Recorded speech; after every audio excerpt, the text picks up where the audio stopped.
With all the creative story writing in Guild Wars 2, all the storylines, all the special characters, you might wonder, have any Guild Wars 1 characters ever been referenced? Well, yes, all the time, but what's more interesting, there are Guild Wars 1 characters that have actually made appearances, and some of those characters are still in the game today. I'd like to draw your attention to some of those characters. For those of you who played Guild Wars 1, you probably know about most of these, or hey, maybe you forgot. So I've picked a few to discuss from the many characters.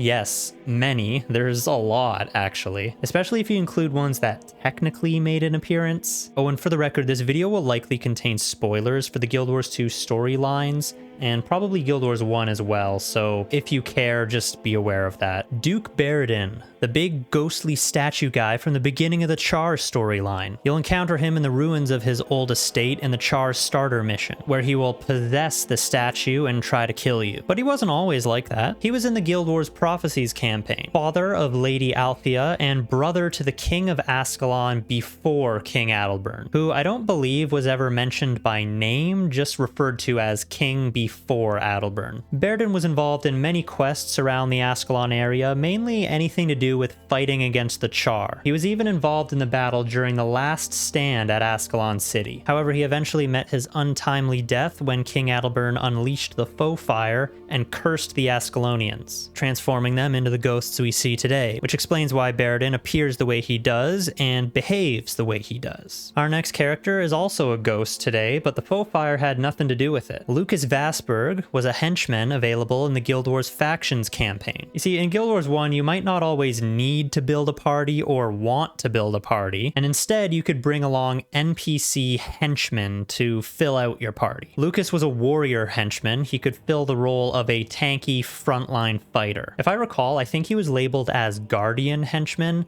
with no relation to the Guardian profession today. Lucas was a member of the Great Kurzik House Vassberg, who is famous for the powerful weapons crafted in the Vassberg Armory, which is where you can find Lucas today. If you wish to enter the Vassberg Armory, you'll find Lucas there at the entrance. He helps you travel through the mini dungeon, and at the end you'll recover a weapon that seems to hold some great importance to him. He then mumbles something about Danica and wanting to tell her something. Beats me. This is all done?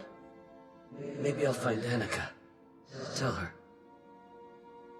Murai, Lady of the Night, or Murai Doomlore's Bane. If you've played through the Icebrood saga, you probably know her. She is the final boss in the meta event, The Haunting of Doomlore Shrine. Unlike the two characters previously mentioned, Murai was always a ghost. Players never knew her when she was alive. She used to be the final boss of the Cathedral of Flames dungeon in the Eye of the North expansion. The Cathedral of Flames used to be where the Char Flame Shamans would gather as their base of operations. It was also their main shrine to the Titans. There was a lot of dark magic going on there. And Murai was bound there, but she was able to channel the power of any lost souls into her storm of souls. Her ultimate goal being unleashing her storm of souls on the world of the living. Murai can never truly be killed, only beaten into submission, so to speak. I remember Cathedral of Flames wasn't too difficult of a dungeon to run. I remember it was one of the more chilled out, fun dungeons you could run. Gwen Thackeray. I'm sure you recognize the family name Thackeray. Gwen is Logan's great-great-great-grandmother, or some level of great-grandmother. I don't think it's ever been confirmed how many generations above him she is. All you need to know is she's his ancestor. She was around quite a lot in Guild Wars 1. In the Prophecies campaign, mostly just as a child in the pre-Searing era, but also in the Eye of the North expansion as an adult, where she would serve as a hero companion for the player. Earlier I mentioned the henchman system. Guild Wars 1 had a hero system as well. Heroes are basically the same as henchmen, except you can customize their equipment and their skills to meet your needs. And Gwen was one of those heroes. Her backstory is pretty sad. Her mother was killed when she was a child, and she was taken prisoner by the Char. She was held captive and tormented for many years. She then developed a deep hatred for the Char. After escaping, she joined up with the Ebon Vanguard. She would spend pretty much the rest of her life fighting and killing Char. She was so intense with wanting to kill Char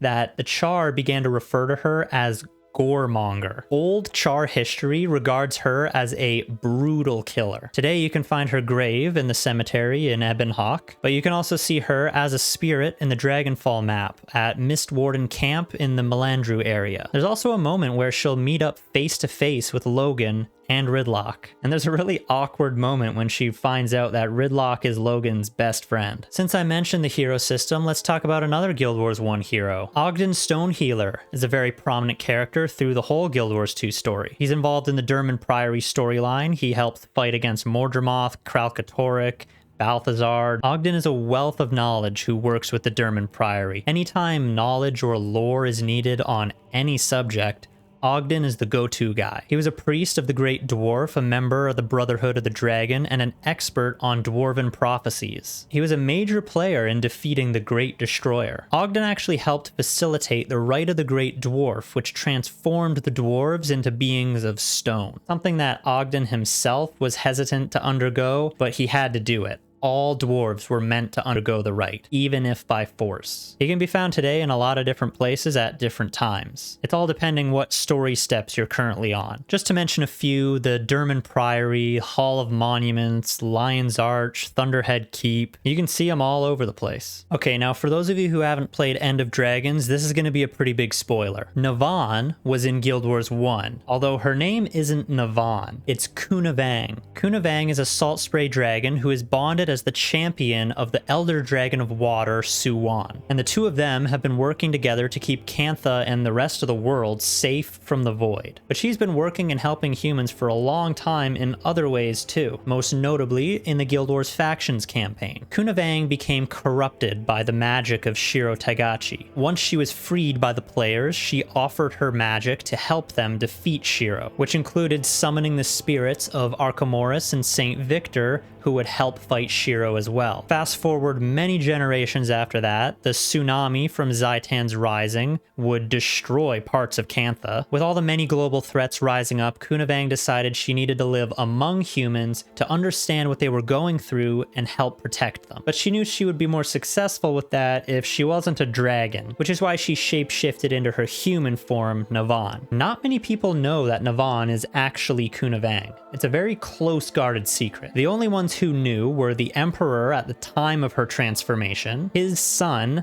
Taizhong, might have just butchered that, and his daughter, In, the current Empress. After you complete the End of Dragon story, you can go and visit Kunang whenever you want. She just hangs out there in Arborstone. Now I know what you might be thinking, okay, this one's obvious. Cormier's a god, of course she was in Guild Wars 1. Yes, that's true, but there's a key difference. The players knew her when she was still human. Now this is a bit of game lore that might be a little weird. Some of the human gods were not always gods. They ascended to godhood after absorbing the magic of a godlike being that came before them. In the case of Cormier, the players actually helped her do this during the Nightfall campaign. She was originally the leader of the Sun Spears, acting as Spear Marshal. During the Nightfall incident, when Varesh Asa tried to free Abaddon and return him to the world, Cormier was the one who led the fight against Abaddon in the Realm of Torment. When Abaddon was defeated, the other 5 gods bestowed a gift upon her so she could absorb his magic. She then sacrificed herself in doing so, which ended with her ascension to become the Goddess of Truth. Now, if you play through Path of Fire, you actually get to go and meet her in her own realm, known as the Sanctum. Be sure to bask in her glory for a moment, because once she leaves, that's it. You'll never see her again. She only sticks around for the conversation. Now, with the whole topic of God Ascension, it brings up an interesting discussion. If she was just a human originally, could you argue that she isn't a true god? Maybe instead just a very powerful celestial mage? Maybe. But if you want to go down that rabbit hole, technically Grenth falls into the same category. But anyways, let's stop that. We're not talking about that today. Alright, so Kexi has pretty much the same appearance that he did in Guild Wars 1. I mean, he looks near identical. But we know him today as the boss of the Silent Surf Fractal. But in Guild Wars 1, he was the boss of the Deep, which was an elite endgame mission. I guess similar in nature to a raid. I remember you could get a lot of really rare loot from him. The Draconic Scythe, the Serpentine Scepter, any Zodiac weapons. Kexi is a demonic Oni, leader of the Nightmare Horde, and a member of House Arcus. When the Jade Sea was turned into solid jade, the Luxons began to mine it and travel deep into its caverns. One of these deep caverns is where the Luxons originally encountered Kexi and his Nightmare Horde. He would turn many Luxons insane with his dark magic, forcing them to serve him. His exact origins were unknown at the time. It was assumed he just came from the mists. But if we fast forward to current day, in Secrets of the Obscure, we learn learned that Kexi and his Oni are actually Cryptus from Nyos, also being from House Arcus, which is one of the Cryptus noble houses that serves the Midnight King Eparch. I don't know about you, but I think it's pretty cool that all these years later, they drop this subtle lore note that fills in missing lore from many years ago. We never knew anything about Kexi's origins, and now we know all about it. Okay, well, I think that's going to do it for now. I hope you enjoyed this or found it interesting. Maybe you knew about all these already, in which case, kudos for you for being a nerd. Also, feel free to shout out any other returning Guild Wars 1 characters that you know of, because I happen to know there's actually a lot more. So hey, maybe we'll revisit this topic sometime in another video. Anyways, that's going to be all, and hey, if you didn't know about this, now you know.